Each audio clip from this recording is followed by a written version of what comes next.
5 seconds.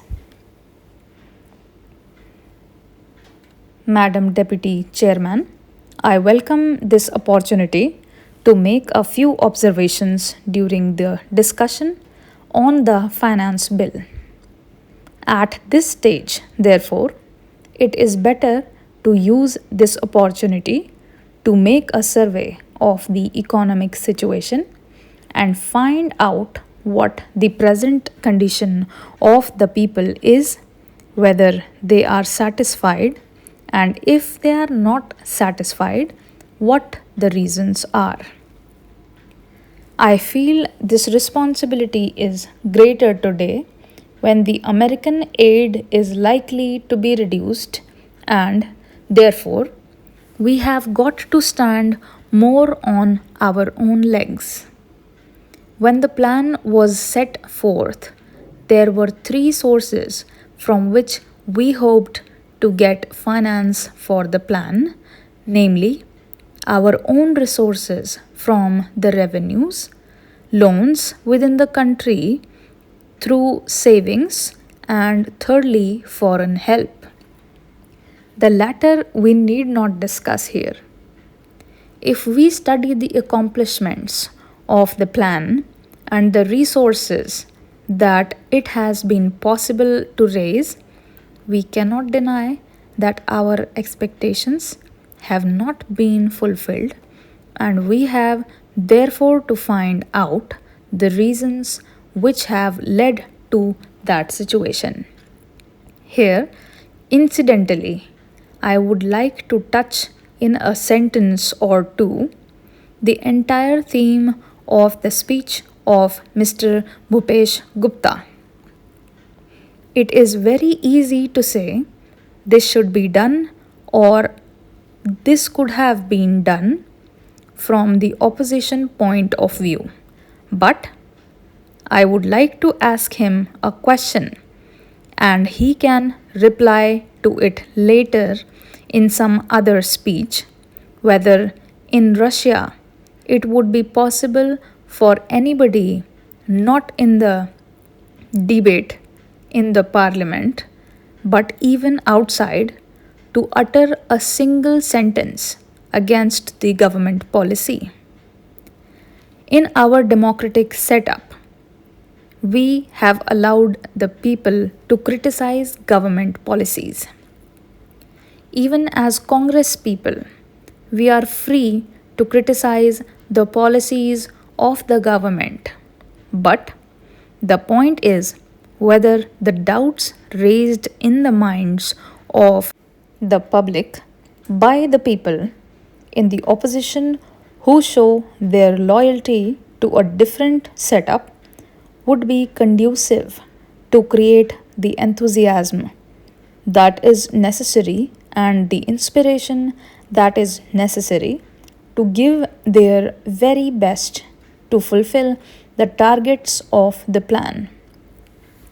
This planned economy is really not a thing that will go successfully hand in hand with a democratic setup unless some other things are there, and they are the inculcation of a national spirit, giving of proper national education to develop a national outlook. Unless these things are done, as they are in other countries like England, unless that type of spirit is created in the country by all the people of all types of views, not being allowed to create differences and doubts in the minds of the people, we cannot, in a democratic setup, have the success which we want, and we cannot fulfill our promises to the people.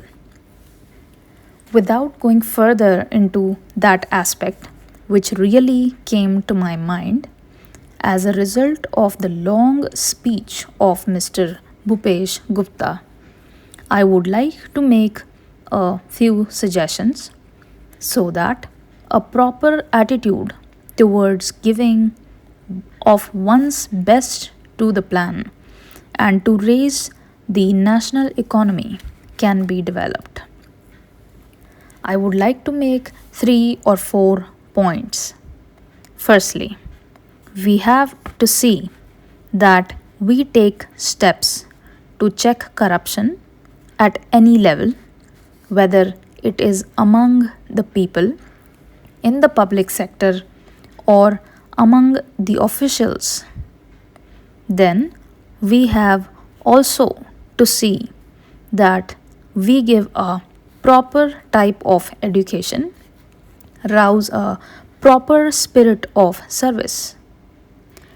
We must also check the trends for inflation and also lay stress on austerity so that the people will feel that there is something at stake.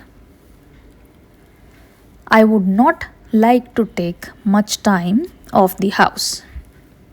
The main problem in this country is growing population, and in spite of all the efforts that are made to raise the standard of living and raise production, etc., the results are not as easily perceptible as they should have been.